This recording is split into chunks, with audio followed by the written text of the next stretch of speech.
नमस्कार बालदोस्तांनो, मी दीपाली पाटील. माझ्या E2A अर्थातच एज्युकेशन टू ऑल ह्या यूट्यूब चॅनलवर तुमचं सगळ्यांचं स्वागत करते. विद्यार्थी मित्रांनो, इयत्ता तिसरीच्या इंग्रजीच्या पुस्तकातील आपण पुढील ॲक्टिव्हिटीवर जात आहोत. Spot the letter, page number 5 जुन्या पुस्तकातील. तर यामध्ये आपण आता हा चार्ट तुमच्या नजरेसमोर ठेवलेला आहे. हा चार्ट तुम्हाला तुमच्या नजरेसमोर दिसत आहे आणि आता हे एकामागून एक जे वर्ड्स फळ्यावर दिलेले आहेत ते आपण वाचून घेत आहोत. ओके, पहिली सूचना मी वाचते बघा.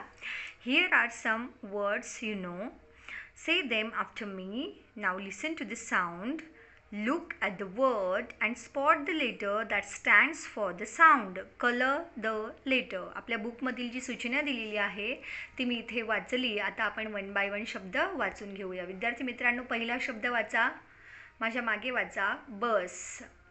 पुढे बघा, डॉक्टर, पेन, पंप. खालील row, ball, tomato, pan, police. पुढील बघा, pencil, bank, time, table.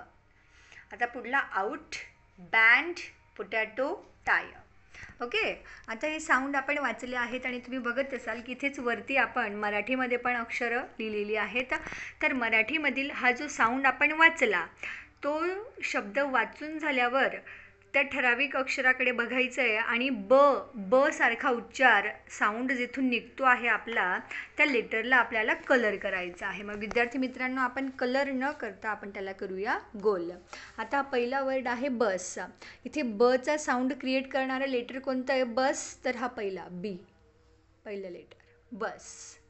Okay, आता पुढलं बघा, डॉक्टर. डॉक्टरसाठी डचा उच्चार करणारा लेटर आहे डी. म्हणजे डीचा साऊंड असतो ड आणि बीचा साऊंड असतो ब. आता पुढे जाऊया आपण. पेन. पचा साऊंड क्रिएट करतो आहे पी. ओके, पीचा आवाज कसा असतो मग? हा पीचा आवाज कसा असतो? प सारखा. पुढे पण तेच पच दिलेला आहे. पंप. डबल पी आहे ह्या शब्दामध्ये. मग हे ह्या पीला पण आणि ह्या पीला पण, म्हणजे या पीचा साऊंड कसा येतो विद्यार्थी मित्रांनो? प. पुढे जाऊया आपण. बॉल. बॉलचा बीचा साऊंड ब. आता टोमॅटो ट साठी आपण यूज करतो टीला. मग हा टीचा साऊंड ट. आता पुढे बघा, पॅन. इथे वरती प दिलेला होता पेन, आता इथे न दिलेला आहे. मग नचा साऊंड कोणत्या अक्षरामुळे क्रिएट होतो? एन मुळे. म्हणजे बघ, नचा आवाज कसा आहे? एनचा आवाज कसा आहे? न.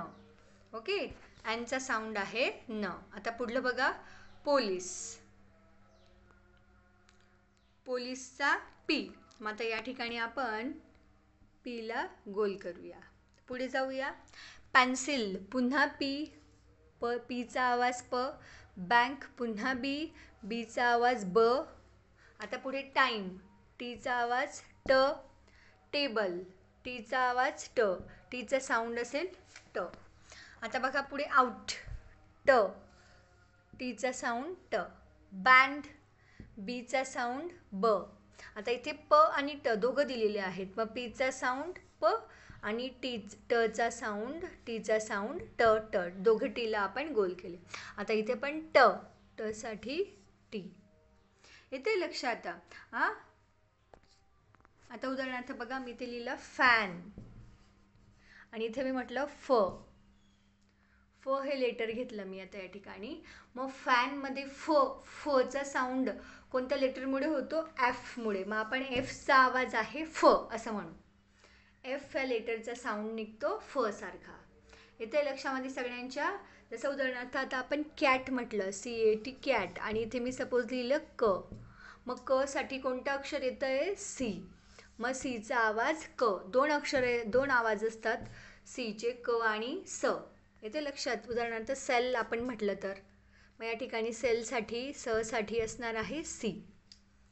येते लक्षामध्ये? तर ह्या पद्धतीने असणार आहे आपल्याला स्पॉट द लेटर ही ॲक्टिव्हिटी. ह्या पद्धतीने लेटर्सचा सराव करा आणि इंग्रजी वाचनाचा भरपूर सराव आपोआपच होईल. ओके, भेटूया उद्या पुढल्या व्हिडिओत.